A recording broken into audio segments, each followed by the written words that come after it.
కానీ అప్పుడు కేసీఆర్ ప్రభుత్వం వచ్చిన తర్వాత ఆయన ఫస్ట్ అకాడమీ చైర్మన్గా మీరు రావాలి అని అన్నప్పుడు నేను వెళ్ళాను.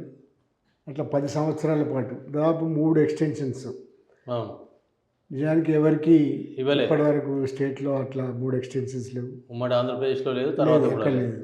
కానీ కేసీఆర్ గారు నాకు ఆయన మీద ఒక నమ్మకం పెట్టుకొని ఆయన ఒకసారి అన్నాడు, అంటే అల్లం నారాయణ అన్నాడు, మీరు కూడా ఉన్నారు ఆ సభలో. అల్లం నారాయణ తిరుపతి హుండీలో వేసినట్టు అల్లం నారాయణకి డబ్బులు పెడితే ఆయన ఇట్లాంటి అది అని చెప్పినాడు. అట్లా ఒక నమ్మకంతో, ఒక విశ్వాసంతో ఆయన మళ్ళీ అకాడమీ పని అప్పచెప్పినారు 3 సార్లు. నిజానికి అకాడమీ అనేది ఒక అనాసక్తిగా వెళ్ళినప్పటికి కూడా, ప్రభుత్వంలో భాగం అన్నట్టుగా వెళ్ళినప్పటికి కూడా నేను దాన్ని, అది కూడా మన జర్నలిస్టులకు చాలా ఉపయోగపడేది అనేది అర్థమైన తర్వాత లాట్ ఆఫ్ వర్క్. నిజానికి దాని మీద ఒక నెగటివ్ ప్రచారం చేసినారు కానీ 10 ఏళ్ల కాలం ఇంతకుముందు అకాడమీలు చూసుకున్నా, ఇంకెక్కడ అకాడమీలు చూసుకున్నా అంత పని ఎప్పుడు జరగలేదు. ఒకటి కేసీఆర్ ఆయనకు మొట్టమొదటి జర్నలిస్టులు అంటే అంతకుముందు ఇక్కడ పరేడ్ గ్రౌండ్స్లో 10,000 మంది జర్నలిస్టులతో తెలంగాణ జర్నలిస్ట్ ఫోరం మీటింగ్ పెట్టినప్పుడు మాట్లాడిన మాటలు ఆయన అమలుపరిచినాడు చాలా వరకు. ఒకటి అందరికీ అక్రిడేషన్లు అనే మాట, రెండోది ఫండ్ ఇస్తా అన్నారు.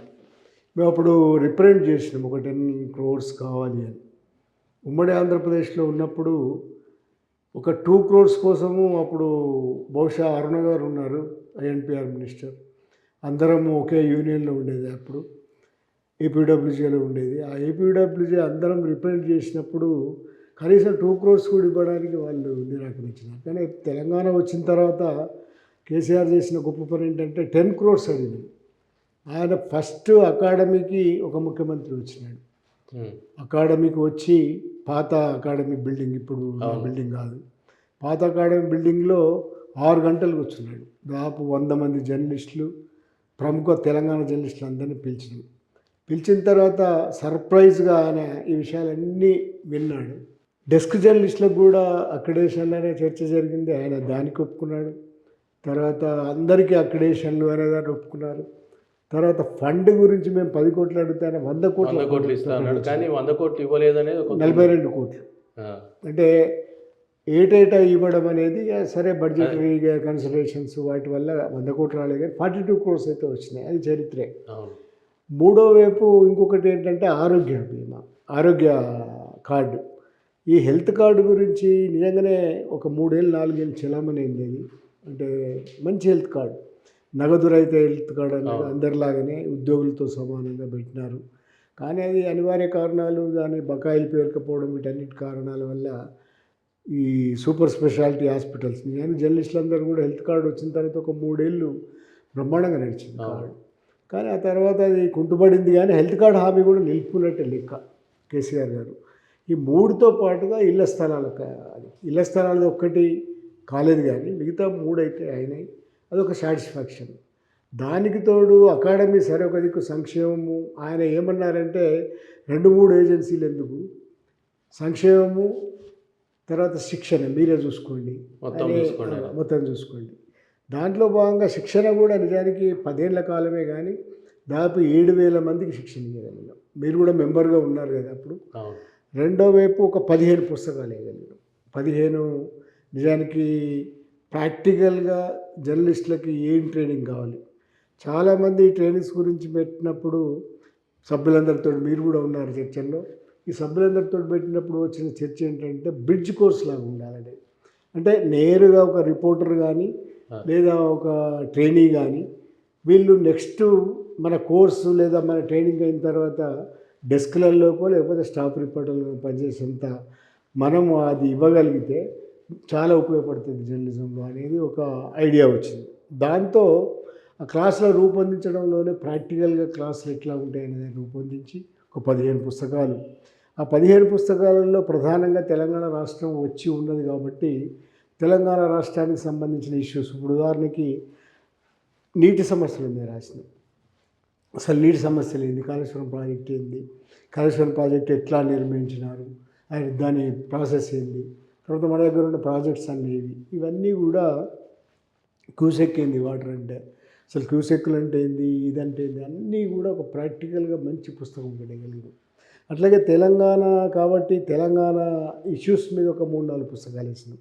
దాంతోపాటుగా డెస్క్ జర్నలిస్టులకు ఎట్లా ట్రైనింగ్ అనేది ప్రాక్టికల్గా ఒక డెస్క్లో పనిచేసే మల్లేశం అనే అతన్ని పెట్టి ఆయన అంతకుముందు కూడా పుస్తకాలు రాసినాడు. ఒక 5 పుస్తకాలు ఆయనతో వేసినాం.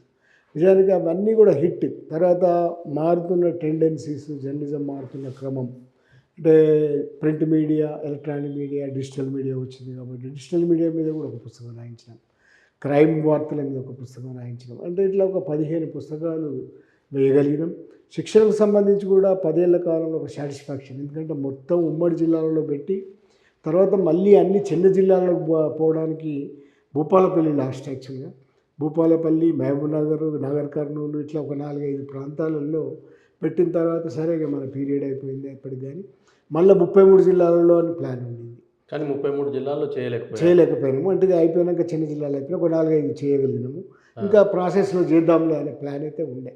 నిజానికి అవి ఎట్లా ఉన్నాయి, ఉపయోగపడ్డాయని అనుకున్నప్పుడు వరంగల్ జిల్లాలో, ఎందుకంటే మన ఉద్యమం జరిగిన తర్వాత జరిగిన క్లాసెస్ కాబట్టి చాలా రెస్పాన్స్ వచ్చింది. వరంగల్ జిల్లాలో ఊహించనంత స్థాయిలో వచ్చిన 1500 మంది ఒక సభలాగానే జరిగింది. పొత్తూరు వెంకటేశ్వరరావు గారికి చెప్పాను నేను ఇది, అప్పుడు ఉన్నారు ఆయన. ఇట్లా 15 మంది క్లాస్ సార్ స్పెల్ బౌండ్గా విన్నారు. వినలేదంటే విన్నారు. మరి ఆశ్చర్యం సార్ అంటే అది సభనా లేకపోతే క్లాస్ అని. ఇక సభలాగా జరిగింది సార్ అది అని చెప్పి అది ఒకటి ఉంది. కానీ స్పెల్ బౌండ్గా విన్నారు.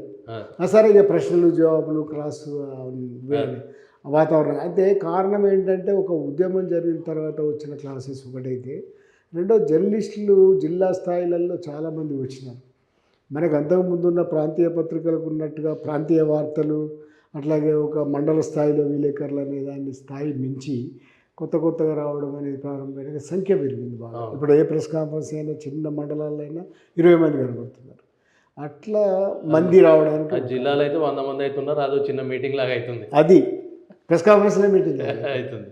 అందువల్ల కొంత మనకి అదొకటి సాటిస్ఫాక్షన్. రెండోది అన్నిటికంటే నాకు చాలా సాటిస్ఫాక్షన్ ఏంటంటే ఒక మంచి బిల్డింగ్. నిజానికి బిల్డింగ్ మంచి బిల్డింగ్ 15 కోట్లు ఆయన శాంక్షన్ చేసినారు.